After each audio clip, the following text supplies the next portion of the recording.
Olá, eu sou Carlos Fantasma, sou técnico de iluminação do grupo de teatro Cidade de Ponta Grossa. E eu vou iniciar uma série de vídeos sobre a parte técnica do teatro, sonoplastia e iluminação. Antes de eu iniciar os vídeos sobre a parte técnica do teatro, primeiramente eu quero deixar bem claro para vocês que esse vídeo é para quem está iniciando no teatro. É uma série de vídeos de iniciação teatral.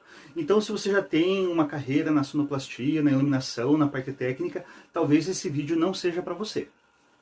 E antes da gente começar a falar sobre a parte técnica, é importante vocês saberem que o teatro ele é a arte do ator. O teatro é feito por pessoas que são empenhadas em trabalhar e em fazer um bom espetáculo.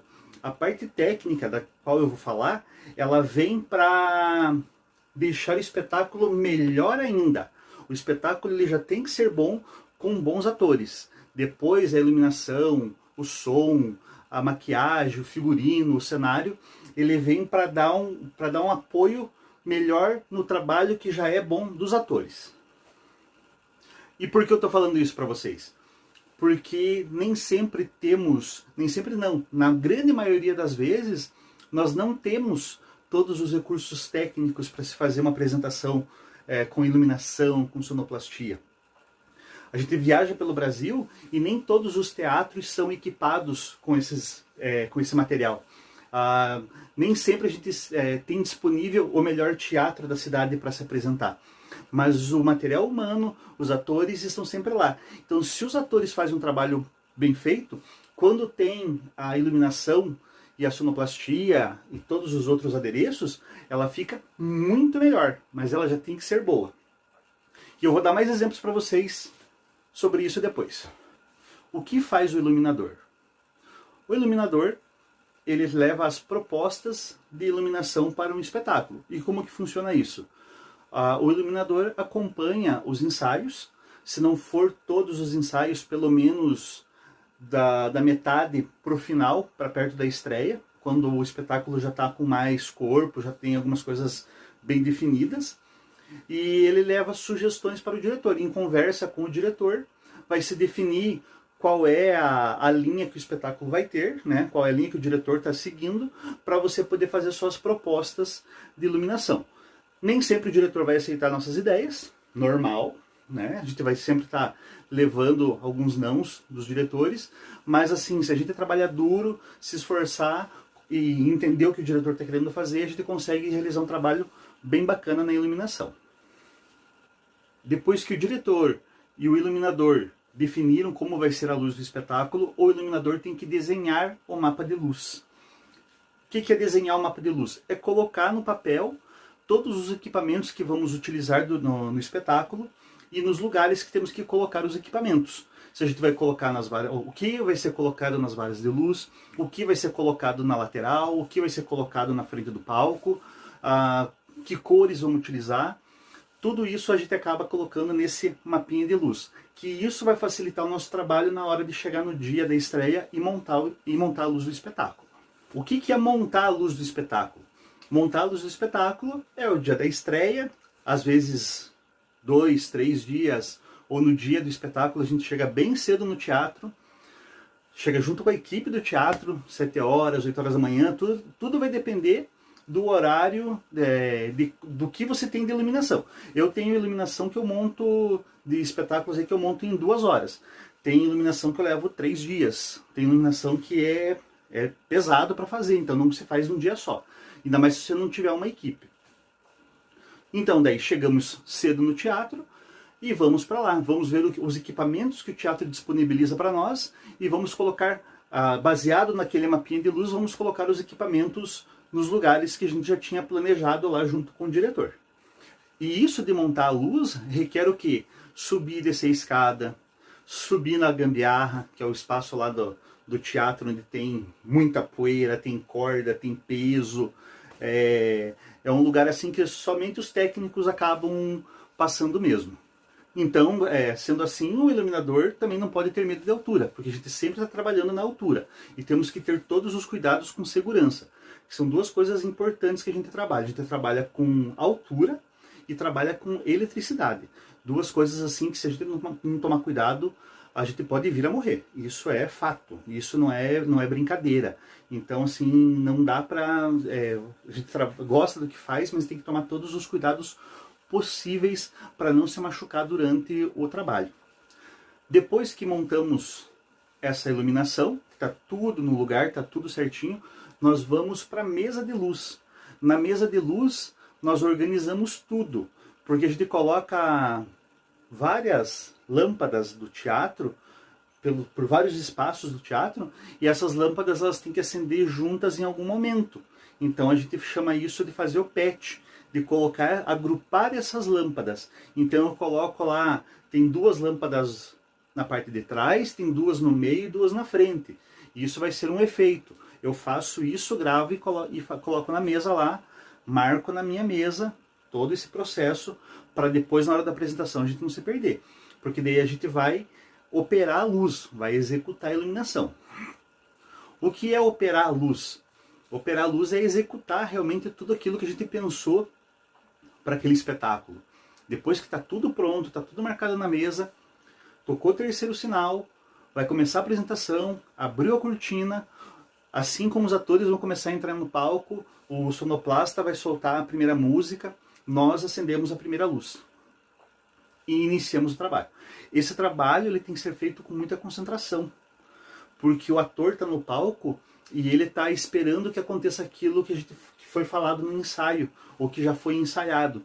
Se precisa ter a luz na hora que o Alfredo vai falar o texto X, se a luz não acende, isso pode desconcentrar o ator. Então a gente tem que estar prestando muita atenção na parte técnica também. A apresentação acaba acontecendo igual. Dia de estreia, para o ator que fala que tem o friozinho na barriga, que tem aquela tensão, nós da iluminação, da parte técnica, também temos. Porque a gente também faz parte do espetáculo. A gente também está lá, naquele momento tenso, de começar, de abrir. Será que vai dar tudo certo? Mas se a gente trabalhou bem, se fez tudo o que tinha que fazer, se está concentrado na hora, as coisas acontecem. E o que a gente precisa saber para ser um iluminador, ser um bom iluminador? A luz ela é muito importante na nossa vida e na arte. Na arte, quando se fala de artes visuais, você sempre tem a relação do contraste de luz e sombra, sabendo utilizar a luz para fazer um desenho, para fazer uma pintura, a luz e a sombra, esses contrastes, você consegue uns efeitos fantásticos. Vou apresentar para vocês agora um pintor, que eu gosto muito do trabalho dele, porque ele usa muito essa relação da luz e ele tem uma dramaticidade, ele tem uma teatralidade nas suas obras. Esse artista é o Caravaggio. Ó, vejam as obras do Caravaggio. Então dá a impressão assim que você consegue perceber de onde está vindo essa luz que ilumina essa cena, que dá todo o peso para as obras dele.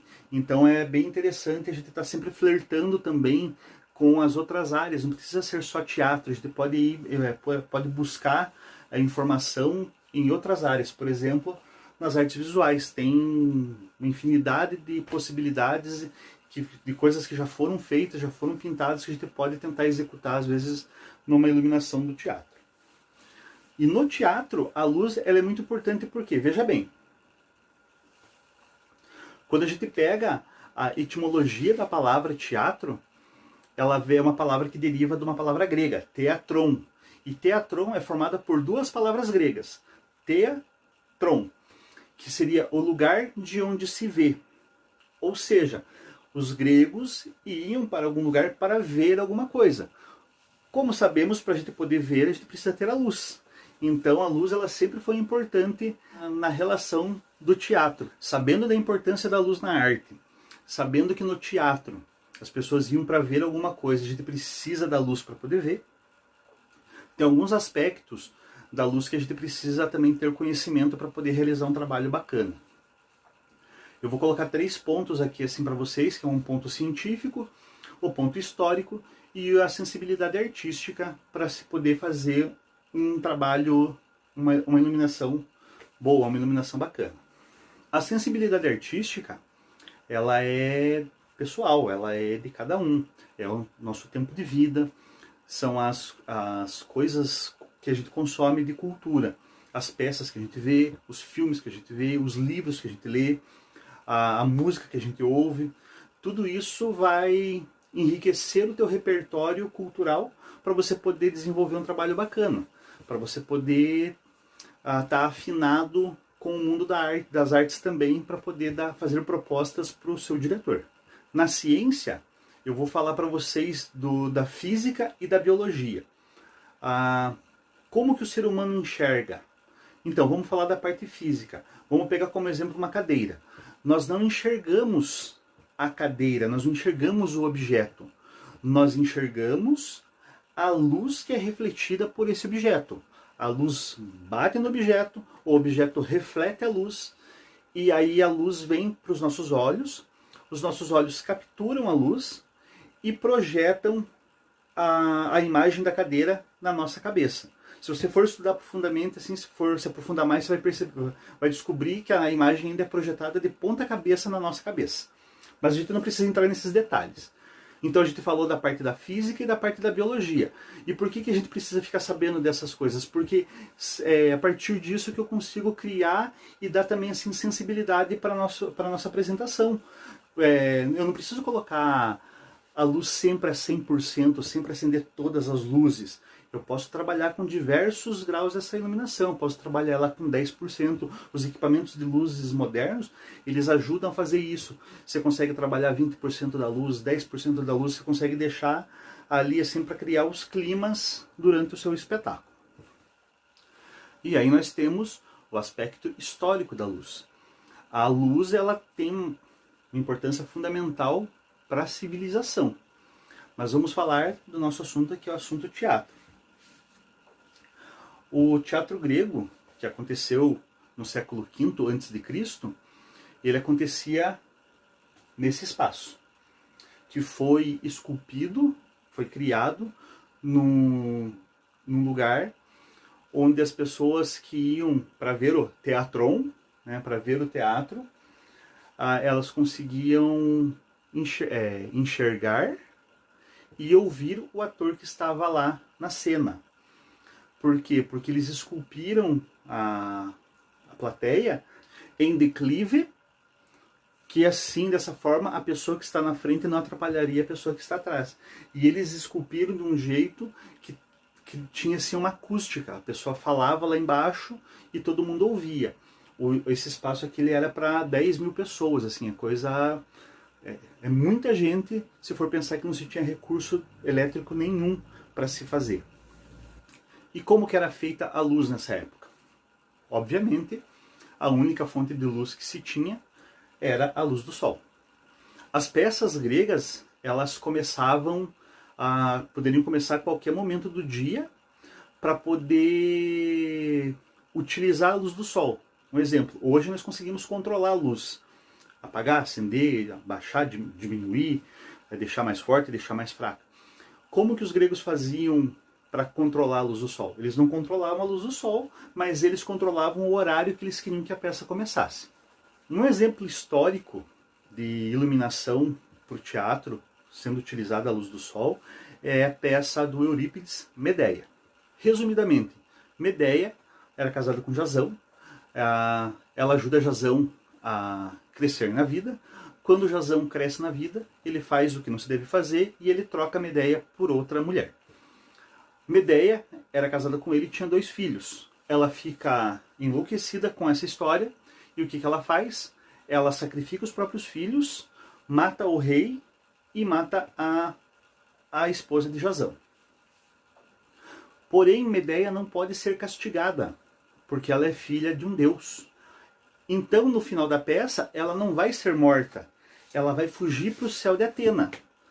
E nisso, o texto diz que vem uma carruagem do céu que a leva para o céu de Atena junto com seu pai. Esse momento da peça, vamos pensar assim que a peça começou 1h da tarde, 2h da tarde, as peças eram longas, e isso está acontecendo no entardecer. Então vocês imaginem a população vendo, o público vendo, essas 10 mil pessoas vendo toda essa cena acontecer, e de repente um pôr do sol com o sol um pouco mais avermelhado, dando um pouco mais de dramaticidade para toda essa cena. esse é um dos primeiros assim, relatos de que possivelmente se utilizava a luz do sol dessa maneira para dar peso nas cenas. Essa relação do teatro com o sol, que eu falei para vocês que começa lá no século V a.C., ela vem até 1500 mais ou menos. Porque se você for ver o teatro do Shakespeare, também não tinha teto. Ele também era vazado para se utilizar a luz do sol. Então por muito tempo se usou a luz do sol para fazer teatro. Até hoje usamos. Até hoje usamos porque a gente tem que lembrar que temos o teatro de rua também ainda, né? E também eu vou dar dica para vocês de como utilizar essa luz do sol hoje em dia. Aí quando surgem os primeiros teatros fechados, que não se entrava a luz do sol, como fazer para iluminar as cenas? Então se usavam velas, se usavam tochas, se usava a luz do fogo. Para ilustrar para vocês esse período que o teatro era iluminado por luz de velas, a gente tem alguns filmes que foram produzidos e que apresentam essas características. Nesse caso aqui eu vou apresentar para vocês o filme Marquise. Marquise foi uma bailarina, uma dançarina do século XVI. Ela fez parte da Companhia de Teatro do Molière. Molière também é uma figura importantíssima na história do teatro mundial. Vamos ver um pedacinho do filme.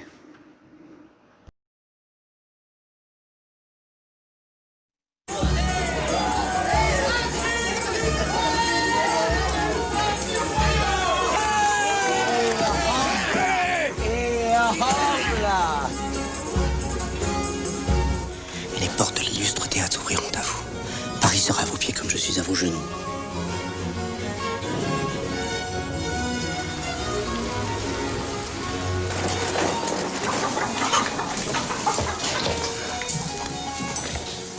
Je t'aime, Marquise. Je t'aime.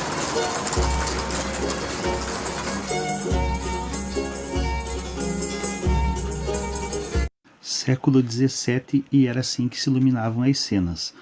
Notem as velas no fundo do palco, as velas aqui no chão, que a gente chama de luz de ribalta hoje. Tudo feito por vela para ajudar a iluminar a cena. Outro filme que conseguimos ver bem a relação da iluminação feita por velas no teatro é Farinelli e o Castrato. Farinelli foi um cantor lírico do início do século XVIII, e além das luzes a vela, a gente consegue acompanhar também a movimentação de cenários naquela época. Muita coisa mudou em termos de tecnologia, mas algumas coisas já são da mesma forma com que eles faziam, a gente faz até hoje. Claro que hoje a gente aperta um botão em alguns lugares e o cenário sobe. Antigamente eles precisavam fazer muito mais força.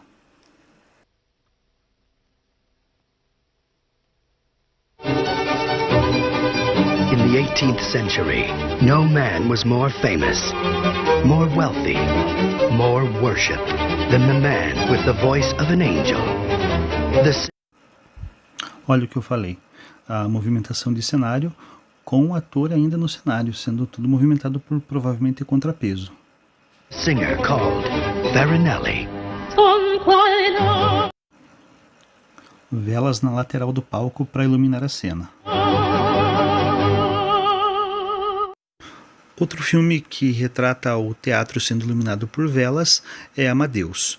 Amadeus é a história do Mozart, se passa também no século XVIII, mas diferente de Farinelli é no final do século XVIII. Farinelli é no início do século XVIII.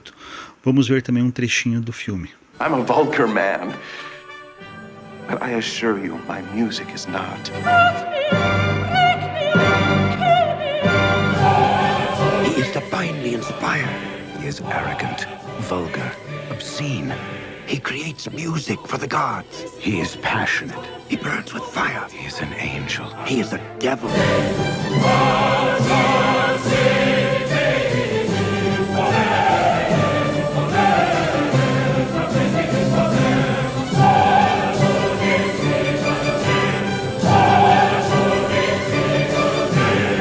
Amadeus, the man, the music, the magic, the madness, the murder, the mystery, the motion picture. Amadeus. Everything you've heard is true. Notem as velas do lado direito e do lado esquerdo do palco para iluminar a cena. Aqui também a gente consegue perceber que existe aquela luz de ribalta, mas diferente de Marquise, que era somente as velas no chão, aqui já se tem uma proteção para a luz não ofuscar a visão da plateia e só iluminar os atores que estão em cena. E aqui conseguimos ter uma visão de como o teatro era todo iluminado. Depois da luz à vela, veio a luz a gás. A luz a gás, de fatores históricos assim, é que alguns teatros foram perdidos por alguns acidentes com fogo. Mas isso não se dá só à questão do gás. Outros teatros também pegaram fogo por causa de tocha, vela, pólvora. O próprio Teatro do Shakespeare pegou fogo, ficou um tempo parado, porque o teatro original dele, porque pegou fogo numa cena de guerra, se não estou enganado, a explosão de um canhão iniciou um incêndio. Então não é porque o gás é que acabou queimando teatros, não. Vários teatros pegaram fogo ao longo dessa história por causa do que se usava como iluminação. Até hoje a gente tem que ter cuidado, porque não é que é eletricidade que não pega fogo, dá muito curto-circuito. E aí vem Thomas Edison. Thomas Edison cria a lâmpada. A lâmpada ela é importante para a humanidade, mas também ela é muito importante para o teatro. A lâmpada ela acaba mudando até a vida das pessoas, né? A luz elétrica ela acaba dando uma mudada, uma guinada gigante na sociedade. Essa é uma lâmpada aí como exemplo, só para ilustrar, uma lâmpada que é usada em residências, foi usada em residências, né? Mas as lâmpadas de teatro elas têm outros formatos. As lâmpadas para o teatro cada uma tem uma peculiaridade, cada uma é usada para uma função, cada uma tem um formato, mas isso eu vou trazer na próxima aula. E com as lâmpadas criadas para o teatro, que hoje em dia a gente tem as de luz de LED, a gente consegue criar diversas coisas, como por exemplo, consegue-se ter fachos de luz colorida para poder criar e dar ambientes, para poder iluminar melhor aquela cena. Mas como falamos sobre a luz do sol, a luz de vela, a luz a gás, a luz elétrica, que a gente consegue fazer luzes desse tipo, por exemplo, eu quero falar para vocês que não é porque surgiu a lâmpada e a luz elétrica que as coisas, tudo agora é na eletricidade, como eu falei no começo do vídeo. Nem sempre a gente tem os recursos. E uma das coisas que eu quero falar para vocês, por exemplo, assim, tem um espetáculo muito bom chamado Memórias do Subterrâneo, do Emerson Reichenberg, de Curitiba, um grande artista, tanto ator como também ele é iluminador, e nesse espetáculo, Memórias do Subterrâneo, ele faz toda a apresentação dele com luz de velas.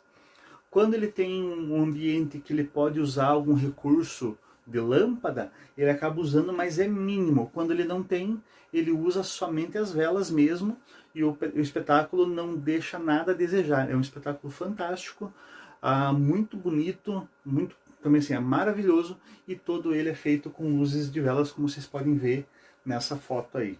No início do vídeo também eu falei para vocês sobre a questão do o teatro e a arte do ator. E agora eu quero passar para vocês um relato pessoal e de questão de grupo, que eu trabalho também na companhia de teatro e dia de arte.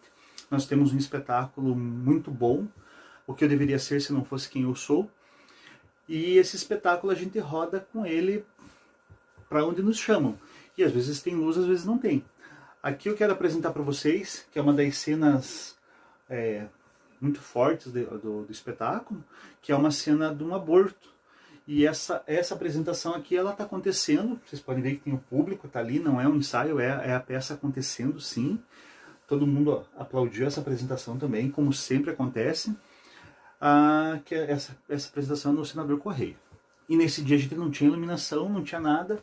A apresentação foi feita do jeito que vocês estão vendo. Eu usei essa caixinha de som para poder fazer o som. Não tinha recurso nenhum, assim, mas a peça aconteceu, a gente foi e fez. Mas eu quero que vocês vejam essa foto, e agora eu quero que vocês vejam num festival que a gente foi, a gente conseguia ter o recurso de luz. A diferença que dá. Dá uma grande diferença, mas o espetáculo acontece igual. Não deixe de fazer o espetáculo porque você não tem o recurso da iluminação. vai e faz, tem que ir, tem que fazer. Ensaiem, façam bons espetáculos para vocês poderem. Quando a pessoa assiste a apresentação sem luz, a pessoa fala, nossa, que espetáculo lindo, como você está bem em cena, faz um elogio. Quando a pessoa vem e assiste a apresentação com a luz, ela fala, nossa, a luz deixa o espetáculo melhor ainda. E assim como os gregos e até 1500 ali, 1600 se usava a luz do sol, hoje em dia também precisamos usar a luz do sol. Qual que é a dica para se usar a luz do sol? Quando você tem que fazer uma apresentação no horário determinado, primeiro, se você conseguir escolher que horas fazer a apresentação, é importante, porque você fazer uma apresentação de 40 minutos num sol do meio-dia, num sol entre meio-dia e 3 da tarde, 4 da tarde, não é para qualquer um. Se você tiver um espaço onde você consiga colocar os atores e o teu público na sombra, bacana, legal. Se não dá, que nem aqui, essa apresentação nossa, ela aconteceu no Bando da Leitura, que é um lugar assim que nós do grupo amamos, a gente adora apresentar lá. É um quintal, tem sol, mas a gente sempre opta por colocar as crianças na sombra e os atores acabam indo para fazer a apresentação no sol. É exaustivo, mas é também um trabalho gratificante para os atores. Vocês podem ver que a luz do sol está muito forte. Esse dia estava bem quente.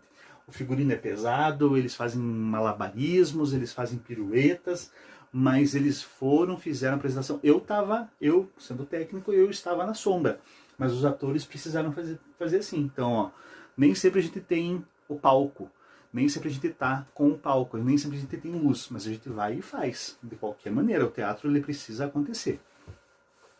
Essa mesma apresentação, a gente precisou fazer ela depois numa escola. Só que daí a gente conseguiu, o Bando da Leitura ele funciona começa às 14 horas, então não tem como fugir desse sol quente. E não é problema nenhum para nós. Aí a gente foi fazendo uma outra escola, só que daí a vantagem é que a gente conseguiu fazer esta mesma apresentação para um público de crianças onde estava todo mundo no mesmo espaço. Por quê? Porque daí essa apresentação foi de manhã, foi antes das 9 da manhã, provavelmente ali. Então você vê que tem um céu azul ainda, mas o sol não está tão forte. Então, tanto atores quanto crianças ficaram no mesmo espaço e a apresentação correu tudo bem. Foi muito bom também. Mais um exemplo que eu quero dar para vocês. Essa aqui é uma foto retirada de um ensaio nosso, do grupo de teatro Cidade de Ponta Grossa. É a cena do Rei Lear, do espetáculo Shakespeare, Paixão e Poesia. Então, isso é a foto do ensaio. Aqui a gente estamos dentro do Teatro Ópera ensaiando, com o cenário, sem figurino, sem iluminação. É o que a gente chama de luz de serviço, né? A luz de ensaio mesmo, não existe nada de recurso técnico. Mas a cena é assim no ensaio, e na hora da apresentação, ela fica assim. Então, obviamente, a cena já estava sendo ensaiada, a cena já estava boa, mas daí quando vem todos os recursos de luz, é o mesmo espaço, é o mesmo Cine Teatro Ópera, só que daí com todos os recursos técnicos. E aqui também eu quero mostrar para vocês um outro espetáculo do grupo de teatro Cidade de Ponta Grossa, que é o Tartufo, né, o Impostor, que nós fizemos a apresentação no final do ano de 2019 no Parque Ambiental. Então vocês podem ver assim que os recursos de luz eram mínimos, a gente acabou sendo iluminado pela própria luz do Parque Ambiental que já existe no Parque Ambiental, as luzes dos postes e tudo mais. Mas você veja, o público estava presente, o público riu, o público se divertiu, o público aplaudiu. Então o espetáculo aconteceu sem ter todos aqueles recursos técnicos. Teve um dia, inclusive, que falhou até o som, e os atores fizeram sem som mesmo, assim, porque os técnicos que estavam responsáveis pelo equipamento não conseguiam resolver o problema. Mas acabou acontecendo. Nessa outra foto aqui, vocês podem perceber que tem alguns equipamentos de luz ali, mas que foi assim irrisório, serviu para dar um brilho a mais nos atores, assim, que não se tinha como direcionar o facho de luz como eu gostaria, como o diretor queria. Então, mas aconteceu. Foi um espetáculo fantástico, aconteceu, é bacana. Por isso que eu falo, não deixa de fazer porque não tem um recurso técnico. O teatro é feito por bons atores. E chegamos ao final dessa nossa primeira aula, dessa primeira introdução à iluminação. Na próxima aula a gente vai falar sobre os equipamentos que existem, para que serve cada um, vai ser bem interessante também. Aí, como vocês podem ver, é o espaço do teatro quando o iluminador está trabalhando. Nesse caso, todas as varas de luz estão mais baixas do que o normal e com os refletores já colocados no seu lugar. Ainda está faltando colocar a gelatina para dar a cor no refletor e está faltando subir na escada para afinar a luz aonde a gente quer. Afinar a luz é direcionar o refletor na posição que a gente quer para que a cena aconteça. E para isso nós vamos ter que erguer as varas de luz, pegar uma escada e de refletor por refletor e mexer em cada um deles, colocando eles na posição que queremos para que a cena vá acontecendo. Como eu falei ali, colocar a gelatina. Gelatina nada mais é do que esse material que vocês estão vendo aí. Ela é similar a um papel celofane, porém o papel celofane ele não tem a capacidade de suportar calor. A gelatina, que é esse filtro, na verdade, ela suporta até uns 300 graus. Para colocar a gelatina no equipamento, nós utilizamos esse acessório aí que é o porta-gel ou o castilho. Quando estamos viajando e trabalhando com pessoas de outros estados, sempre aparece algum nome diferente, mas os mais normais são esses: porta-gel, porta-gelatina e castilho. Outro acessório que utilizamos na frente dos equipamentos é o bandor, é esse que vocês estão vendo aí. O bandor ele tem a função de recortar a luz. Por exemplo, você posicionou o refletor no lugar certo, porém ele está, na linguagem da iluminação, a luz está vazando em cima do cenário ou em cima da cortina. Usando essas pás que ele tem ali, você consegue recortar a luz sem precisar mexer no refletor, deixando a sua afinação mais precisa. Cada equipamento utiliza uma lâmpada em específico. Essa aqui é uma lâmpada par. Por que ela é uma lâmpada par? Par é a sigla do inglês para Parabolic Aluminized Reflector.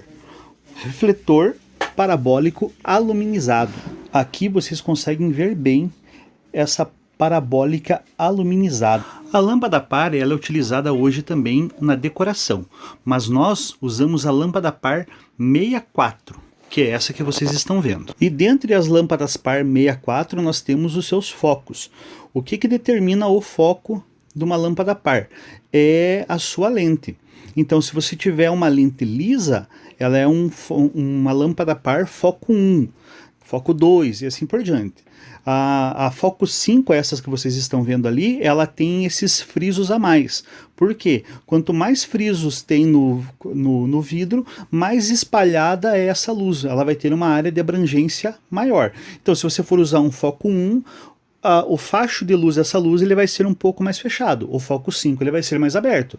Se você precisar fazer uma luz para abranger uma grande área que de foco 5 você precisaria usar apenas 5, de foco 1 você vai precisar usar 10, um exemplo. Essa outra lâmpada que vocês estão vendo, ela é uma lâmpada halógena, que ela é utilizada no Fresnel, no PC e no elipsoidal. Essa lâmpada é uma lâmpada chamada lâmpada lápis, lâmpada palito, ela é usada em set lights. Este é o set light. Como vocês podem perceber, ele tem uma abertura muito grande. Sendo assim, ele é muito utilizado para iluminar grandes áreas, como por exemplo o ciclorama. O ciclorama é aquela tela branca que fica no fundo do palco. Em algumas montagens ele fica lá à mostra. Podemos usá-lo para colocar cor no ciclorama. Um exemplo, em Shakespeare, Paixão e Poesia, nós usamos alguns para deixar o ciclorama no tom azul. Aqui nós temos um Fresnel. Apesar que o Fresnel e o PC, eles têm características parecidas. O corpo deles é igual. Eles têm um mecanismo que a lâmpada vai num carrinho onde você consegue afastar e aproximar a lâmpada da lente. Porque o que diferencia um Fresnel de um PC, na verdade, não é o seu corpo, e sim a sua lente. Essa é uma lente Fresnel. E ela tem esse nome porque ela foi desenvolvida pelo físico francês Augustin-Jean Fresnel. Ele desenvolveu essa lente para faróis de sinalização marítima. Essa é a lente do PC, que PC é da sigla plano convexo. Como os equipamentos eles possuem um carrinho que você pode afastar ou aproximar a lâmpada da lente, na lente do Fresnel ela vai deixar o facho mais aberto e não definido. No PC o facho de luz vai ficar mais concentrado e bem definido. Aqui nós temos como se as duas lentes tivessem sido cortadas ao meio, a Fresnel e a PC, plano convexo. Vejam a diferença das duas. Aqui vocês podem ver como a luz é modificada assim que ela passa pela lente Fresnel. E aqui vocês conseguem perceber como a luz é afetada quando ela passa pela lente PC. Esse aqui é onde vai uma lâmpada par. Então dentro desse equipamento tem uma lâmpada par. Aí para você saber se ela é foco 1, foco 2, foco 5, você tem que olhar dentro dela para poder saber e ter certeza. As únicas regulagens que esse tipo de lâmpada tem é somente no filamento dela. O filamento da lâmpada é o que projeta a luz. Aí você consegue girar o filamento dela. Você gira ela inteira dentro desse equipamento, deixando o filamento deitado ou o filamento em pé. Então, para cada situação, você vai poder falar assim, eu quero trabalhar com o filamento deitado, eu quero trabalhar com o filamento em pé. Tem que pôr a mão por trás do equipamento, com segurança, com ele desligado, e poder mexer, porque pode dar choque também, tem que ter cuidado. Nós vamos estar normalmente a 5, 6 metros de altura, e se levar um choque nessa altura, pode ser fatal. Então tem que tomar muito cuidado quando a gente está trabalhando com lâmpada par e precisa girar o filamento dela, precisa inverter o filamento. Esse é o elipsoidal, popularmente chamado de elipso. Ele tem esse nome porque ele projeta uma elipse. Não é bem um círculo, mas é redondo. E ele é o equipamento que possui o maior número de recursos. Ele possui duas lentes. A lâmpada dele não se movimenta, mas essas duas lentes sim, podendo assim fazer essa elipse ficar maior ou menor. Conseguimos controlar o brilho da luz que ele projeta. Ele também possui uma íris, que nos auxilia na quantidade de luz que vai sair do equipamento. Ele possui também 4 facas. Chamamos de faca porque é para recortar a luz, e assim conseguimos fazer várias formas geométricas, quadrados, losangos, triângulos. Ele possui também um porta-gobo. O gobo é um acessório em um material muito resistente ao calor, onde conseguimos fazer um desenho, e esse desenho dentro do elipso, ele vai ser projetado. Ó, aqui nós temos um porta-gobo e 2 íris ali, são de modelos diferentes, mas vocês podem ver que daí a gente consegue abrir e fechar. Ela tem a função de íris praticamente igual ao nosso olho, assim. Ó, ela bem fechadinha aí, é uma íris fechada. E aqui nós temos os exemplos. Aqui nós temos o da esquerda, é um elipso só branco, e os outros 2 estão com gelatina e com gobos. Veja a imagem que ele projeta. Esse é um estrobo, ele produz uma luz estrobocópica. Luz estrobocópica é aquela que um objeto em movimento dá a impressão que ele está estático. E como ele tem um recurso para você regular a velocidade que essa luz vai ficar piscando, então é um grande recurso técnico para fazer um efeito. Eu, por exemplo, uso um estrobo para representar a tempestade em Rei Lear, em Shakespeare, Paixão e Poesia. Essa aqui é a luz negra. A luz negra nada mais é do que a radiação ultravioleta. Ela não é visível para o ser humano, mas quando ela atinge algumas superfícies, ela passa a ser visível, dando um efeito bem interessante.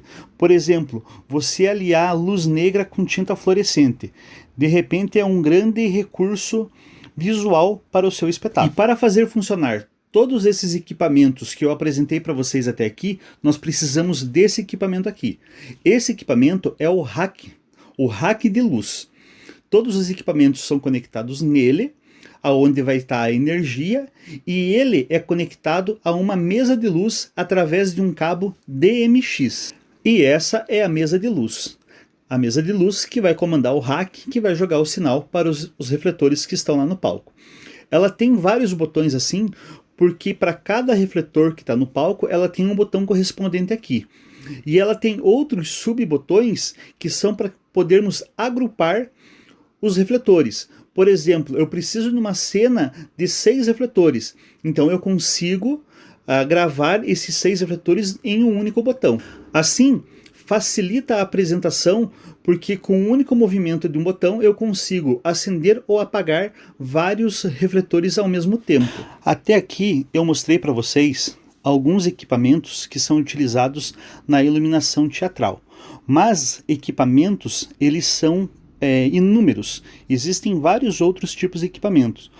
Porém, esses que falamos hoje são os que se encontram nos teatros que temos na cidade de Ponta Grossa. As lâmpadas que eu apresentei para vocês, elas têm os seus dias de vida contados. Porque assim como nas nossas residências já substituímos todas aquelas lâmpadas antigas que esquentavam pelas lâmpadas de LED, no teatro não é diferente. Porém, o custo de uma lâmpada de LED às vezes é muito elevado e não se encontra com facilidade para comprar ou nos teatros que temos por aí. Mas não posso deixar de falar deles, pois também, mesmo eles sendo caros, eles geram também economia. Essa é uma lâmpada de LED. Quais são as vantagens das lâmpadas de LED? As lâmpadas de LED, elas não geram calor, sendo assim elas também economizam energia. Elas não têm a necessidade de se usar a gelatina, pois elas vêm com as 3 cores primárias. Em alguns modelos mais caros, elas vêm com as 3 cores primárias e mais outras 4 cores prontas, que com as cores primárias você consegue procurar a cor que você quer. Mas quando ela já tem as cores prontas, facilita o trabalho do iluminador. Outra vantagem da lâmpada de LED é que ela se comunica diretamente com a mesa através de um cabo DMX, não sendo necessário ter um rack de luz. E todas as lâmpadas que eu apresentei para vocês já existem de LED, porém o custo ainda é muito alto e não é em qualquer lugar que encontramos. E para finalizar, eu quero mostrar para vocês um Moving Light ou Moving Head. Ele é um equipamento robótico. Esse equipamento, como ele é robótico e se comunica diretamente com a mesa, podemos afinar ele sentados diante da mesa. Ele não precisa de gelatina, pois através de comando da mesa eu consigo alterar as cores dele. E também ele tem um conjunto de gobos. Diferente do elipso, que vai um gobo e não se pode mudar durante uma apresentação, o Move tem um conjunto de 5 gobos que eu posso alternar durante a apresentação apenas com o movimento do botão da mesa. Esse equipamento ele é muito utilizado em shows, em musicais. Porém, podemos e devemos explorar também a sua utilidade em peças de teatro. O trabalho do iluminador ele está ligado diretamente aos recursos financeiros e técnicos que a companhia dispõe. Não é todo projeto que se consegue ter recursos para se contratar ou adquirir equipamentos de LED, por exemplo. Às vezes não se consegue contratar o número ideal de elipsos, de lâmpada par, de Fresnel, de PC. Mas aí nós precisamos lembrar que no início as peças eram iluminadas pelo sol, que durante muito tempo se usou velas para iluminar o teatro. Então aí entra a nossa sensibilidade artística e cultural para poder superar esse obstáculo que é a questão financeira e que é o valor altíssimo dos equipamentos de luz. Obviamente que precisamos conhecer, saber da existência para no processo de criação do mapa de luz e da proposta de iluminação para o grupo e para o diretor, ele esteja lá como sugestão. E para encerrar, vou apresentar para vocês um vídeo onde os moving lights estão em ação. Muito obrigado pela atenção de vocês, foi um prazer imenso ter realizado essas aulas e eu fico à disposição para qualquer dúvida, ou entre em contato ou deixe aqui nos comentários. Até a próxima, e na próxima eu espero que possamos fazer essa aula ao vivo e presencial.